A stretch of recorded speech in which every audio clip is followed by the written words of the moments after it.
जरा सोचिए, एक माँ बाप अपने बच्चे को हॉस्टल भेजता है ताकि उसे पढ़ाई के साथ साथ सेफ भी महसूस हो। लेकिन क्या हो अगर वही जगह उस बच्चे का डर का कारण बन जाए। बिहार के जहानाबाद करोना थाना क्षेत्र में हुई एक बेदर्दनाक घटना जहां सबके दिल दहला दिए। इस घटना में क्या हुआ, इस घटना की पूरी डिटेल हम जानेंगे अपनी साथी रिंकी से। तो बिहार के जहानाबाद में 6 अप्रैल को ये घटना हुई थी रात को। तो उससे पहले जानते हैं कि वो बच्चा वहां पे पहुंचा कैसे। बिल्कुल। वो बच्चे का एडमिशन शायद 4-5 दिन पहले हुआ होगा वहां पे। उसकी उसके माता पिता ने ये सोचा कि वहां पे मेरा बड़ा बेटा पहले से पढ़ रहा है, और वो जो स्कूल जो हॉस्टल था वो उनके गांव से और शहर के डिस्टेंस पे बीच में पड़ता था। ना घर दूर था ना शहर दूर था, बीचों बीच में था। हाँ, बीचों बीच में था। तो ये सोच के फैमिली ने भी उसका एडमिशन वहां पे करवा दिया। अब उसके बाद होता क्या है, कुछ दिनों बाद अचानक से उसके घर में एक फोन जाता है, और उस फोन कॉल में बोला जाता है कि आप जल्दी से जल्दी हॉस्टल आ जाइए। तो उसके मम्मी को लगता है, मम्मी पापा को, कि छोटा बच्चा है, 5 साल का है, तो शायद मम्मी की याद आ गई होगी या फिर रो रहा होगा, परेशान कर रहा होगा, इस कारण उनको बुलाया जा रहा है। लेकिन जब जैसे ही वो हॉस्टल पहुंचते हैं तो जो वो देखे उसके बाद वो एकदम शांत पड़ गए, दंग रह गए पूरी तरीके से। उनको समझ में नहीं आया। जी बिल्कुल, कि अचानक से ये हुआ क्या। वहां पे कोई मौजूद था जिन्होंने उस बच्चे को अपने हाथ में लिया हुआ था।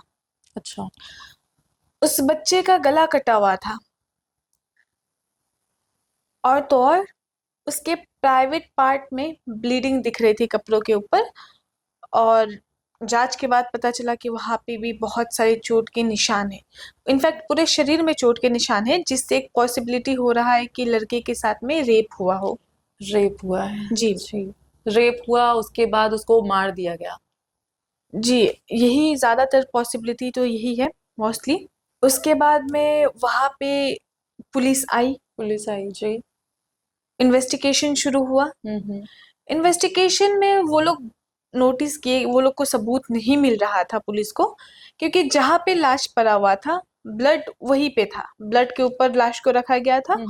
और बाकी जो रूम में है उसके रूम में कहीं पे कोई निशान ही नहीं था। मतलब कोई एविडेंस नहीं। कोई एविडेंस नहीं। अब कुछ एविडेंस हो तभी आगे की कार्रवाई पूरी हो सकती है। पुलिस ने वहां कई बार खोजने की कोशिश की, फिर बहुत ट्राई करने के बाद में वो वॉशरूम में मिला। वॉशरूम में क्या हुआ था कि शायद सिर को वॉश करने की कोशिश की जा रही थी ताकि वो खून रुक जाए। हाँ, ताकि खून रुक जाए। अब जो भी उसका गला काटा है, जिसने भी ये हरकत किया है, उसने ये सोचा होगा कि पानी से भिगाऊंगा तो शायद खून रुक जाएगा। और मे बी उसका ये पॉसिबिलिटी हो, ये उसका लॉजिक हो कि खून रुक जाएगा तो उसको स्टोर करके कोई डब्बे में, बैग में पैक करके, या फिर कहीं उसको छुपा दे, क्योंकि खून जब ब्लीड करेगा तब तो वो इम्पॉसिबल है जी। इस कारण वो खून वॉश कर रहा था, लेकिन पूरा सबूत मिटा दिया था, लेकिन थोड़ा सा ब्लड स्टेन वॉशरूम में रह गया था जी। जिससे पुलिस को पता चल गया कि हाँ, वो अपना हाथ धोने की कोशिश किया होगा, सिर धोने की कोशिश किया होगा, पुलिस को भनक लग गई। हाँ, भनक लग गई। उसके बाद वो क्या किया कि जो पाइप था, क्योंकि उनको एविडेंस चाहिए था, तो वो पाइप को नाले से निकाले, जांच के लिए उस पाइप में, उस नाले में जो भी चीजें मिली जी, उसको ले गई। तो यहाँ पे जो हॉस्टल गार्ड था, संचालक जो था, उसकी भूमिका बहुत जरूरी है यहाँ पे, आप सुन लीजिएगा। बिल्कुल। वो बार बार बोल रहा था कि ये कैसे हो गया, क्या हो गया। मतलब उनको पता ही नहीं चला। उनका कहना था कि ये कब हुआ, कैसे हुआ, मुझे पता ही नहीं चला, ये कैसे हो गया। बार बार उनका इन्वॉल्वमेंट जो था, एक शक की सुई उनके तरफ खींच गई। वहां पे वो ऑल टाइम प्रेजेंट थे, लेकिन जिस तरीके से वो बोल रहे थे उस बात से पुलिस को उन पे शक हुआ और पुलिस ने उनको पहले अरेस्ट किया, लेकिन एक्चुअल में वो कातिल है ही नहीं। वो ना जी। कातिल थे, ना उनका इसमें कोई इन्वॉल्वमेंट था। पुलिस को पहले लगा, बातचीत हुई, फिर हॉस्टल से सीसीटीवी फुटेज के माध्यम से पता चला कि कातिल कोई और है। उस पर भी हम आएंगे। जी।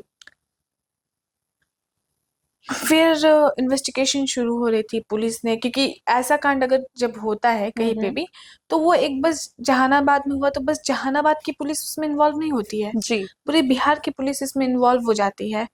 और ऐसे मामलों में जितना जल्दी हो सके उनको उतना जल्दी आउटपुट चाहिए होता है, उनको उतना जल्दी इस केस को सॉल्व करना होता है।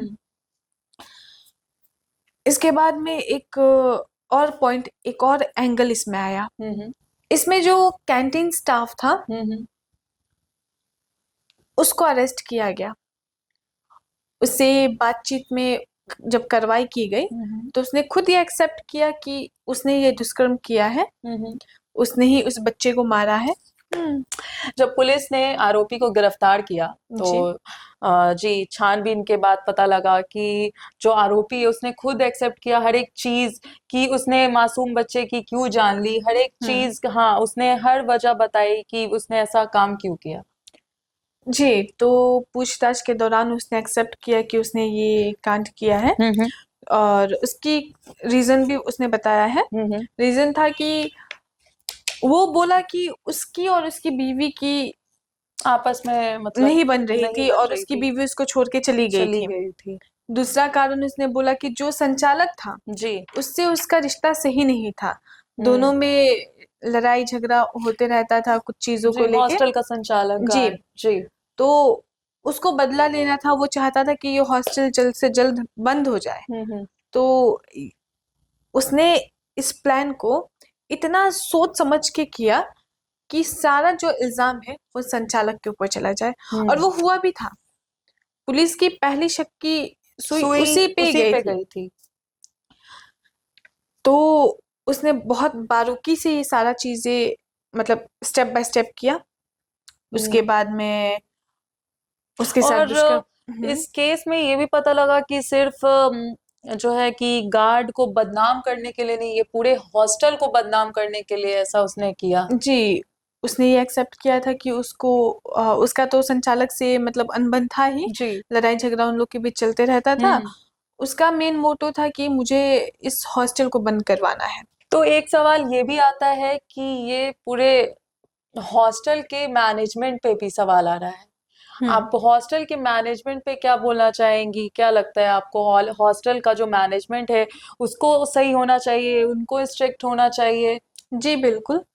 अगर आप किसी को हायर कर रहे हो, किसी को रिक्रूट कर रहे हो, बिल्कुल, भले वो मेस देखने के लिए हो या फिर वो गार्ड के तौर पे हो या भले वो फैकल्टी हो, बिल्कुल, या फिर कोई वार्डन ही क्यों ना हो, कोई भी क्यों ना हो, आपको पहले उसका बैकग्राउंड रिसर्च करना चाहिए, वेरिफिकेशन करना जी। चाहिए। और खास करके जब बच्चे इतने छोटे छोटे एज के उस हॉस्टल में रहते हैं, तो इस मैटर में तो और सेंसिटिव होना चाहिए। आप किसको हायर कर रहे हो, वो इंसान कैसा है, मेंटली स्टेबल, बैकग्राउंड कैसा है, वो मेंटली स्टेबल है कि नहीं, आपको ये देखना चाहिए ना। बिल्कुल। और हॉस्टल में क्या हो रहा है नहीं हो रहा है, सीसीटीवी कैमरा लगाए क्यों है? देखने के लिए, मॉनिटर करने के लिए ना। तो जब ये काम हो रहा था, जब ये घटना हो रही थी, आप कहाँ थे? बिल्कुल। मैनेजमेंट तो इसमें इन्वॉल्व है, मैनेजमेंट का इसमें बहुत बड़ा रोल है।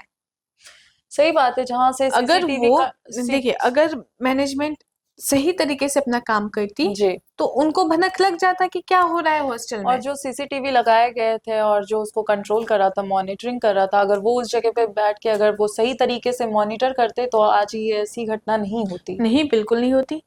अच्छा, एक बात और हमें बताइए, जब उस बच्चे के पेरेंट्स को इन्फॉर्म किया गया था तो मतलब क्या कहा गया था? क्योंकि ऐसा मतलब बताया जा रहा है कि जब बच्चे के पेरेंट्स अस्पताल आए थे तो उन्हें खुद भी नहीं पता था कि उनके बच्चे की मौत हो गई है। वो खुद ये सब चीज देखकर दंग रह गए थे। जी। जब उनके पेरेंट्स आए, मैंने पहले भी आपको बताया कि बच्चे को गोद में लिया गया था, बार बार जिसके भी वो गोद में था, उसका ब्लड वो साफ कर रहा था। पेरेंट्स ने सारी चीजें देखी और उनके होश उड़ गए, वो एकदम घबरा गए, सेंसलेस हो गए।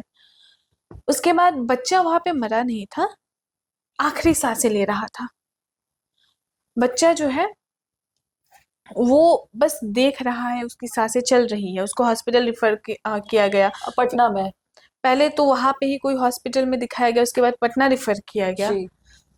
लेकिन पटना जब वो पहुंचे तब तक बच्चा मर चुका था। मर चुका था, मृतक घोषित कर दिया गया। जी, डॉक्टर ने बोल दिया था कि अब ये नहीं रहे।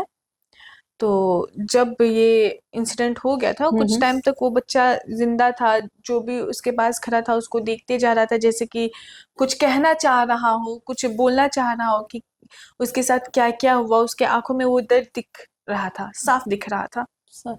जाहिर सी बात है, उस बच्चे की कोई गलती नहीं थी, बस उस व्यक्ति के गुस्से ने। इतना ही नहीं है, अगर आप ये सोचो, जब ये चीज बाहर निकली तो आसपास पूरा मतलब ये चीज स्प्रेड हो रही थी। तो जो भी बच्चे उसमें पढ़ रहे थे, सबके पेरेंट्स धीरे धीरे उनको निकाल रहे थे। डर का माहौल बन गया था, उनको हॉस्टल से निकाला जा रहा था और धीरे धीरे हॉस्टल बंद हो गया। लेकिन ये आज जो कांड इस हॉस्टल से बाहर आया है, क्या पॉसिबिलिटी नहीं है कि इससे पहले भी कुछ हुआ हो वहां और पे? आगे भी ना हो? क्योंकि जब ये रूमर्स ने जब ये घटना बाहर निकली, आसपास में हर जगह एक बातचीत छिड़ने लगी कि इसके पहले भी ऐसी चीजें यहाँ पे हुई है। जी। तो आज तो ये केस बाहर निकल गया। हु नोज कि बहुत सारे बच्चे के साथ ये चीज हुई हो, अलग अलग केसेस लिखवाए गए हो कि मिसिंग है या फिर हॉस्टल छोड़ के भाग गए। ये भी तो एक पॉसिबिलिटी है।